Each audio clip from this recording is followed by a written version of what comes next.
A ideia da Cautec foi dentro da faculdade? Como é que foi aí a Cautec? Foi dentro da faculdade. Nós já atuávamos na área. O Luciano sempre atuou na área do mercado imobiliário. Ele já tinha imobiliária, não? A imobiliária ele fundou por uma necessidade de trabalho mesmo. Quando você começa como corretor, começa como profissional autônomo, mas à medida que você vai crescendo na profissão, precisa se organizar como empresa. Uhum. E eu fui o primeiro sócio do Luciano. No contrato social lá da imobiliária, estamos lá os dois juntos. Embora eu ainda era estudante de universidade, e eu sempre me liguei mais na área da construção, da engenharia, e menos na área de vendas. Embora isso sejam coisas que precisam estar ligadas para a gente ter sucesso, né? Venda é muito importante em qualquer profissão. Total. E aí houve essa coisa de inventário de família. Meu pai tinha falecido há muito tempo. Aí depois do meu pai na família faleceu minha avó, mãe dele. E por fim faleceu o meu avô. Então essa imobiliária da família, que era a imobiliária Manuel Cavalcante, ela tinha um patrimônio muito grande. E nós criamos uma empresa no intuito de pegar uma parte desse patrimônio e tentar desenvolver com projetos imobiliários, que era uma parte do que a gente tinha herdado como do meu pai, entendeu? Do pai do teu pai.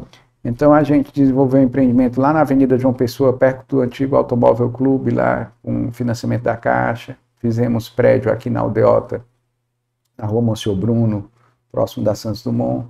Então pegamos aquele capital e procuramos desenvolver e usar os nossos talentos para multiplicar. Para multiplicar, entendeu? Então, a Cautec surgiu dessa ideia de ser uma empresa familiar e multiplicar aquilo que a gente tinha.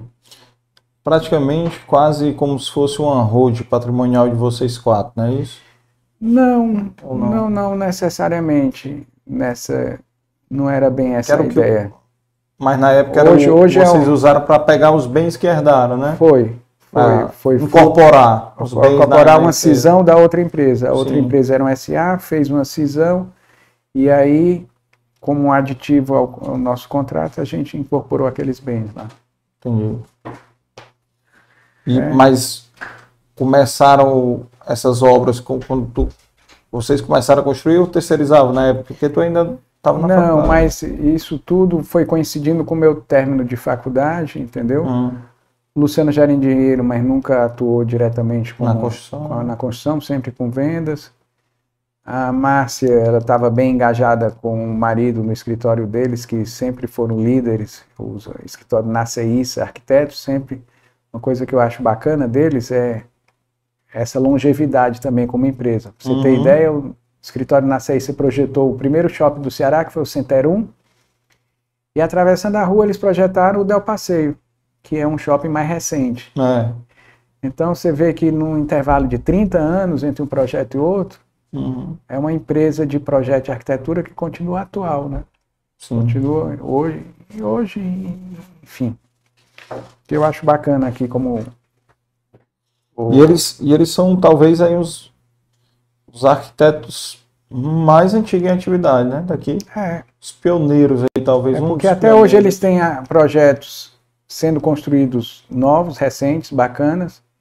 E tem projetos emblemáticos, assim, o Hotel César Parque, o Beira-Mar 2020, esses dois shoppings que eu falei, e muitos outros. Assim. Às vezes você chega em determinadas esquinas aqui em Fortaleza que diz, olha, esse é Nasceissa, aquele é Nasceissa, aquele é Nasceissa.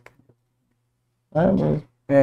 Segundo o Luciano, informações do Luciano, meu irmão, o Zé Issa, é um dos arquitetos que tem mais trabalhos registrados, talvez do mundo aí.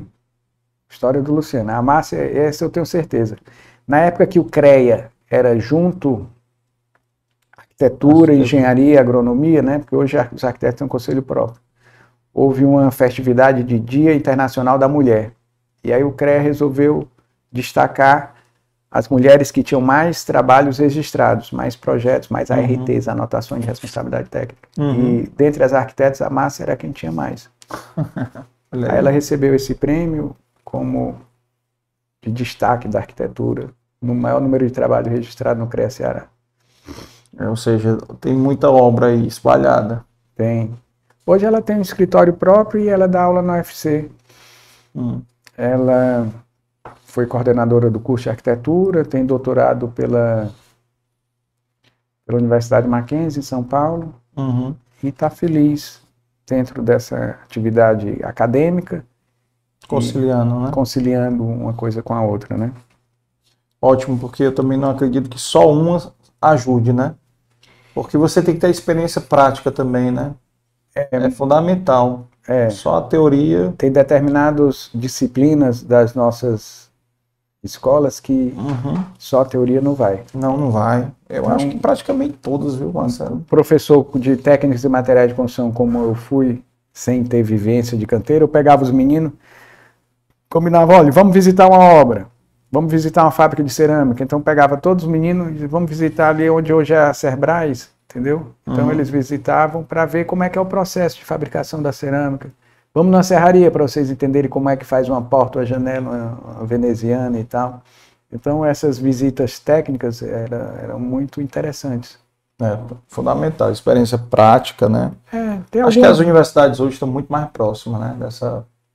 as empresas. A pesquisa científica, aquela coisa da matemática, da física, né? E tem matérias que são eminentemente teóricas e a gente entende isso. Mas cursos como administração de empresas ou engenharia civil, sei lá, ciências contábeis, tem que ter muita prática.